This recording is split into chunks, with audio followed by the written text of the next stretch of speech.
Hello friends, இன்னைக்கு நம்ம குட்டி கதை ஸ்பாட்ல கதை சொல்ல வந்திருக்கேன்.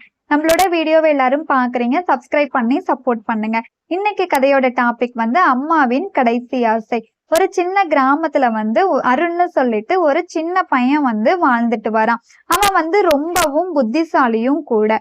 ஆனா அவன் கிட்ட வந்து ஒரு கெட்ட பழக்கம் இருக்கு. அவங்க அம்மா எது சொன்னாலுமே வந்து கேட்க மாட்டான், மதிக்க மாட்டான். அவனை சாப்பிட சொன்னா கோவப்படுறது, படிக்க சொன்னா விளையாட போறது, சீக்கிரம் வீட்டுக்கு வாடான்னு சொன்னா ஃப்ரெண்டோட சேர்ந்து ஊர் சுத்துறது அப்படியுமாவே இருக்கான். இருந்தாலும் அவங்க அம்மா வந்து அவனை சிரிச்ச முகத்தோட எதுவுமே சொல்லாம அவனை வளர்த்திட்டு வராங்க. ஒரு நாள் வந்து அவங்க அம்மாவுக்கு வந்து ரொம்பவும் உடம்பு முடியாம ஹாஸ்பிட்டல்ல சேர்த்திருக்காங்க.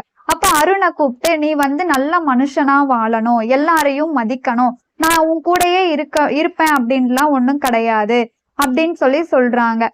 இதுதான் வந்து நீ எனக்கு தர மிகப்பெரிய பரிசு அப்படின்னு சொல்லி அருண் கிட்ட சொல்றாங்க. அவனும் வந்து சரின்னு சொல்றான். கொஞ்ச நாள் கழிச்சு அவங்க அம்மா வந்து இறந்து போயிடுறாங்க.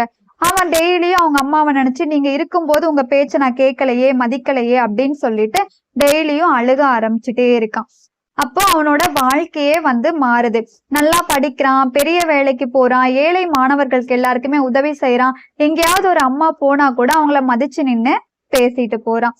ஸ்கூல்ல பசங்க கிட்ட பேசும்போது சொல்றான், அம்மா இருக்கும்போது அவங்களோட அருமை தெரியாது, அவங்க இல்லாதப்பதான் அந்த அன்பு வந்து யாராலையுமே இந்த உலகத்துல கொடுக்க முடியாது, அவங்க இருக்கும் போதே வந்து அவங்கள நேசிங்க அப்படின்னு சொல்றான். காலம் கடந்ததுக்கு அப்புறம் வருத்தத்திற்காக மருந்து கிடையாது அப்படின்னு சொல்லிட்டு அந்த இடத்துல இருந்து அவன் கிளம்பி போறான். இந்த கதை எப்படி இருக்குன்னு சொல்லி எனக்கு கமெண்ட்ல சொல்லுங்க. பிடிச்சிருந்தா லைக் பண்ணுங்க, சப்ஸ்கிரைப் பண்ணுங்க, ஷேர் பண்ணுங்க.